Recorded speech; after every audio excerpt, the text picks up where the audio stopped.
Hey everybody, it's Jason Blaha here, and it's time for the third and final part of the Q&As, so let's go ahead and get this started. Alright, first question is from Ryan Key, who's got his own YouTube channel.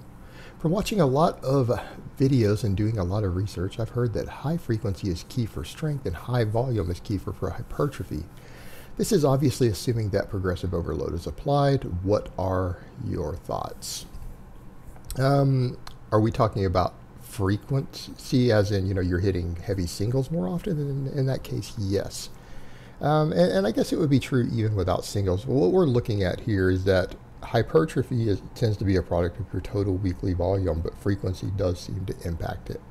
In fact, just did a video on Brad Schoenfeld covering that. So that's what's going on. But as far as strength goes, strength is a combination of both your total muscle mass involved in the lift and neural efficiency and technique and everything. Higher frequency training usually allows for the lifting of heavier weights. So in other words, let's say you did 10 sets of 5 all on Monday versus 3 sets of 5 Monday, Wednesday, Friday on an exercise. You would probably, or even, 3 sets of 5. So you would probably lift more weight. You would probably be handling heavier poundages. Therefore, that's going to carry over better to a 1 rep max on those 3x5 days. And the volume would probably be pretty similar in terms of tonnage, because why? You're lifting a slightly heavier weight but doing one total less set. It's probably going to about even out for the week. So in a case like that of why would that yield better strength? It would only yield better strength in terms of peaking for a 1 rep max. If you were to go test something like a 5 rep max or a 10 rep max or whatever, I think you would find they'd both get similar results. So the reason higher frequency with the same volume spread out does tend to yield better to peaking for a 1 rep max is, again, just to handling slightly heavier weights. Again, improves neural efficiency and gets you more used to handling slightly heavier poundages. So it really isn't as complex as they're making out to be, and the whole point there is that frequency does affect hypertrophy also. As again, we know based on all the data that hitting a muscle or a lift at least twice a week, it does actually produce better hypertrophy a little bit more, in spite of volume being equal. So there's some truth to what they're saying, but it's not like it's an either or thing. In other words, you could spread the volume out through the week and go ahead and get both of those things, right? And you could actually have one day to where you train a little bit heavier, even if you spread the volume out, thus giving you better strength overall. But again, you need to understand that better strength we're talking about. We're not talking about 50 pounds difference here on a squat or a deadlift. We're talking about subtle differences in strength, like 10 pounds difference on a 1 rep max, 20 pounds tops, that sort of thing. That's what we're usually talking about. So let's not get that confused as if that's really a major deal. All right, next question. Hey Jason, I am new to the channel, but I enjoy the content. YouTube is filled with detractors and hate for you. If you can go back in time knowing what you know now on how the trolls react and scare you, would you do it all over again? Would you go through all the stress and fear knowing that you now have to start a YouTube career? Well, I mean, obviously I'm very, very afraid of my trolls and my stalkers, and therefore that gives me legal options, meaning I am so in fear of my life from them that if any of them were to show up, I would be justified in my use of force. So you're correct. I am very, very, very, very afraid of them. And I want that on the record. So, that being said, that aside, would I do it all over again? Of course. Why wouldn't I? You need to look at it this way. Number one, I got really sick, and I couldn't work for a while normally. I ended up finding this later as something I really enjoyed doing. And let's be honest here. I was only making $50,000 a year at my corporate job. Right? I was making 50 grand a year at my corporate job, dealing with the politics and stress of that work. And I mean, truth be told, when you're in something like gas industry, because I was in the hydrogen and natural gas industry, when you're in an industry like that, if you don't think that there's BS and politics and stress, then you have another thing coming. So I mean, truth be told, even though this has been a different sort of stress being a YouTuber and dealing with all that nonsense, I wouldn't say it's necessarily a lot worse of a stress, right? It's just a different type of stress. But instead, I'm doing something that I love, something that I enjoy, something that I make my own hours that I'm passionate about, that helps people, and I make more money than I did at that corporate job. So what do you mean, would I do it all over again? Similar amounts of stress, but a job that's more enjoyable, where I make my own hours and make slightly more money than I did doing my corporate job. That's a no-brainer. Obviously, I would do this all over again. I don't even understand that question. All right, next question.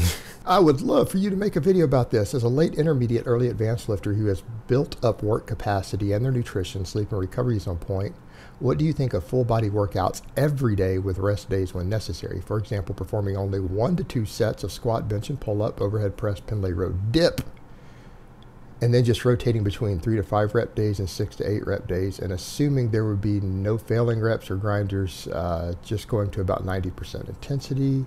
Do you think this high frequency training combined with a moderate cumulative volume is superior for advanced lifters that are able to recover without overtraining?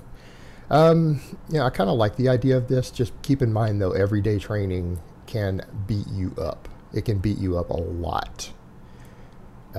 This is probably okay as long as you're not cutting. If you are cutting, I think something like this can really, really become problematic. But the fact that you're avoiding grinders and going to failure, doing something like this and then taking the days off as necessary when you see the signs that you need to, that's some pretty intuitive training, and you need to be very body aware to pull something like this off. And the key to something like this is understanding that you don't need to be taking sets to failure. You need to be very, very careful of that if you do something like this. And I don't know about the 1 set. What I would recommend is you could start with stuff like 1 set and then build to 2 sets. And that's your method of improving volume, right? That's your method of improving volume. And then when, say, you could rotate through strength, like actual micro loading of the strength. And then when you hit your various rep ranges and your micro loading and you reach certain points where it starts to get tough, you could reduce back down to 1 set. You could add a little bit of weight again and then build it back up to 2 sets. And you could use a method like that for your progressive overload. But again, you need to be very body aware to pull something off like this. It's doable though. It's doable, and I think it could work very, very well. All right, next question. What is your take on this apple cider vinegar thing? What do you mean? I'm not sure it's a thing. I know people use it for different things. I know people who use apple cider vinegar that it seems to help with certain types of gastrointestinal issues. And I would say, look, if you've got a GI issue that it does seem to help with a little bit, it's not like it's expensive. You can get it at every grocery store. You can go get a bottle of apple cider vinegar for a few dollars. It's not like you're paying for what you pay for supplements and stuff. And it seems to help with your GI tract, then by all means do so. Is it something that I think people should just be randomly drinking for undefined health purposes? Or do they think they're going to get some sort of anabolic benefit or something ridiculous from it? No.